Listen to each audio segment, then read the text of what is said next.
Have you ever cleared your schedule, really cleared it, and felt worse? Not relieved, not rested, just uneasy in a way you couldn't explain. We usually tell ourselves that it's restlessness or guilt or just not being used to slowing down yet. But that explanation has always felt a little thin. There's something else happening when simplicity arrives and the body braces instead of softens.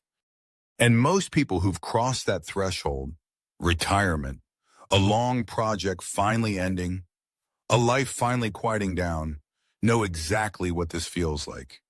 Even if they have never had words for it, the quiet came and it didn't feel like what they thought it would. So before we talk about how to want simplicity, it might be worth asking why part of us are still afraid of it. You did the thing you were supposed to do. You cleared the space. Maybe it was a deliberate choice.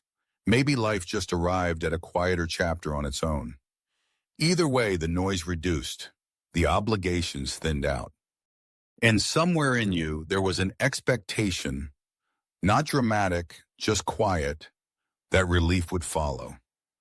But what came instead was something harder to name, a kind of restlessness with nothing to point at, a low, formless unease sitting in the room with you. And the strange part is that nothing is wrong. Not really, which somehow makes the feeling harder to shake, not easier. You don't have to explain it away. It's okay if it just sits there for now, unnamed. That might already be enough. To know that arriving here and feeling unsettled doesn't mean you arrived at the wrong place. There's something a full life does that we rarely give it credit for. It fills the gaps, not just in the calendar, in the mind, in the chest, in the spaces between one thought and the next. When every hour has somewhere to be, the quieter questions don't have room to surface. The unfinished grief, the thing you said you'd think about later, the vague sense somewhere underneath that something might need looking at. Busyness didn't create any of that. It just kept it at a manageable distance. So when the fullness lifts, when you finally stop, what you're feeling isn't the simplicity. It's what was already there, waiting patiently for the noise to clear. Maybe that's worth sitting with for a moment, not to fix it, just to let it be something you're aware of, rather than something that's quietly running in the background. You don't have to go looking for any of it. But you don't have to pretend it isn't there either. Here is something that might make the discomfort feel less personal. Your body learned over a long time that movement meant safety, that a full schedule, a next task, a reason to keep going. These were signals that everything was okay. Not because anyone told you this directly, just because it was true in practice for long enough that it became the baseline. So when the movement stops, the body notices. It sends a quiet alarm, not because anything is wrong, but because stillness is unfamiliar. And unfamiliar has always registered the same way as unsafe. That's not a flaw in you. That's a system doing exactly what it was built to do. You don't have to override it or argue with it. It just needs time to learn that this kind of quiet is something different, that you are not in danger, that stopping was not a mistake. Sometimes in the stillness, a question arrives that you weren't expecting. Not an urgent one, just a soft, persistent one. Something like, what do I actually want now? Or a slower version, a vague awareness of time. How much has passed?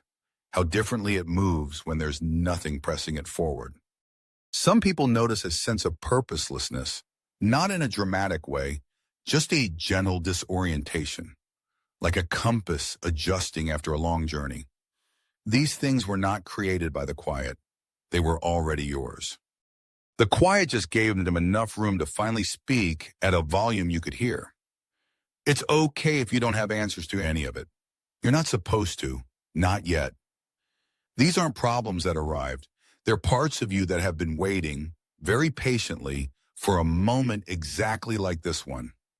The strangeness you feel at the beginning of a simpler life is not a sign that simplicity is wrong for you. It's more like a measure of how long you were moving and how completely. The longer the motion, the more unfamiliar the stillness. That's not a personal failing. It's almost mathematical. People who have stayed with this, who didn't immediately fill the quiet back up, tend to describe the same thing. Not that it became easy, but that it became more honest. The unease softened slowly into something they could actually live inside. That's different from a promise. It's just a quiet report from the other side of the transition. And maybe that's all you need to hear right now. Not that it will be free, but that the strangeness is expected and temporary and shared by more people than you think. Maybe you came here with a question you couldn't quite shape, and maybe you're leaving without a clean answer, which is okay. You don't need to have figured this out by now. The discomfort you felt when things got quieter wasn't a signal to fix something. It was just the sound of a life adjusting to a new kind of space. You're allowed to stay in that adjustment for a while without rushing it toward resolution. There's nothing broken in you that needs correcting before you can rest. Some of what surfaced in the quiet can simply stay there, unresolved, for as long as it needs to. Not everything that rises to the surface is asking to be dealt with. Some of it is just asking to be seen. And maybe that's where you are right now. Somewhere between the life you were living and the one that's quietly taking shape. That's not an uncomfortable place to be. It's just an honest one.